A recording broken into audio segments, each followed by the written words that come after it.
but it's got a problem. It's leaking fuel. You're probably surprised by that. You can see fuel has been actively leaking there. And so I haven't been driving this. This is your input time. I can either drop the tank, which is the smart thing to do, or because I don't have a passenger compartment anymore. What if I just cut down? Surprise! Hello and welcome to another episode of the Bad Ideas Garage. My name is Steven. That is my 1998 C43 AMG that's been slightly modified. It just recently got a C55 AMG swap. It's also had a little bit of body work done. So we should probably go back in time a little bit to talk about why this looks like it does. We got hit in 2020 by an F-350 that hit a Hyundai that hit us and smushed us into a Ram 3500 and accordioned the vehicle. A couple weeks from then, though, was this thing called the Gambler 500, if you're familiar with it in Oregon or beyond. But basically, I'm like, you know what? I can buy this back. We should just cut off the part that's been smushed, put a new radiator in the front, kind of straighten it out by doing some redneck kinetic rope magic, and go off-roading with it. And we did. And then after that, we kind of realized it's actually pretty cool, so we should fix it. I had a couple people fix it for me while I was raising my young son, and they didn't really fix it, so I've been fixing it over time. And the most recent fix that it needed was a new engine because the oil looked a lot like milkshake.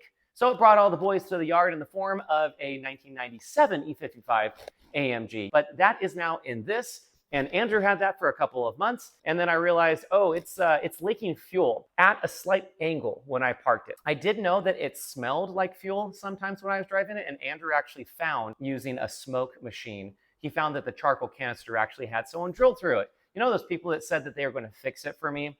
That was one of the fixes that they gave to me as an added bonus. Thanks. But I still noticed that it smelled like gas, and only when the fuel was near the top. So I went ahead and topped up the tank, and that's when I noticed that it was actually leaking fuel at that point. So I think that those were two separate things, but this is where I need your help.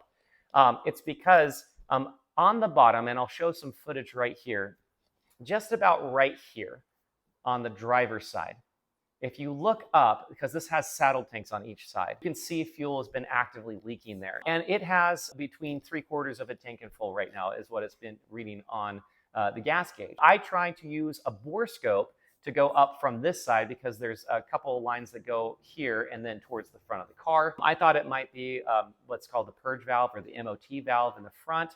I thought it could be maybe something else in the charcoal canister system, but I'm like, no, this is pretty clear evidence that's leaking right there. I also tried taking a bore scope from the back to look across the top. And I'm like, either like there's a crack in the tank. I looked up online though, and there's a vent that's right here as well into the top of the tank. So I'm like, okay, I have two choices here. This is your input time. I can either drop the tank, which is the smart thing to do, or because I don't have a passenger compartment anymore, what if I just cut down? And I was like, well, the book time on removing the tank and dropping the tank on this, it's like 9 hours book time, which in the world of the Bad Ideas Garage, that's like 3 weeks. So I'm like, that's not something that I want to do. So I consulted Andrew and I consulted Dale. Both of them said, well, I mean, the smart thing to do is probably to drop the tank, but what would it be like if you actually cut from the top? And some of the previous fixes actually has holes that go down because water needs a way to escape because it's got a bed in the back. And of course, it was not designed to have that. So water escapes through, which is great. And I'm like, well, what if someone actually screwed or drilled straight through the tank? That would probably not be good. And this car is also inherently not straight because it was hit really hard. And like the frame is all still is pretty bent. In the back, like where the spare tire was, it's all crooked. And so like the spare tire, for example, when we finally got the spare tire out, I actually had to drop air in the spare tire to get it out.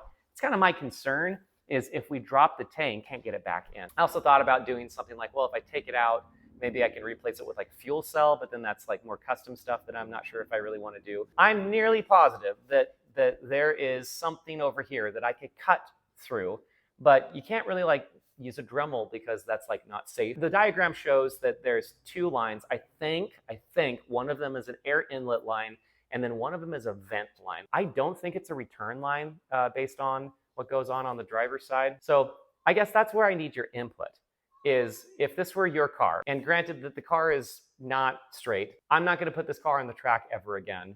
It's basically just for spirited drives, but I do like to drive around with my son in the car. So it's like, if I'm gonna do something stupid and die, that's on me, but if my kid's involved, I'm not gonna do that. So do I do the right thing, have this thing laid up? It's been laid up for months already because I got the E55 swap, or do I try to risk it for the biscuit and see if I can get access to that line, see if it's punctured, or see if I can replace it without having to drop the tank?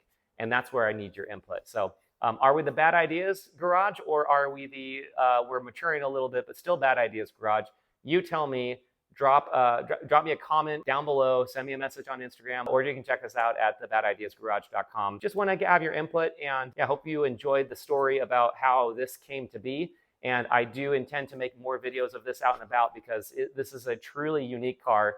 And let me tell you, it's really, really fast. Catch you later.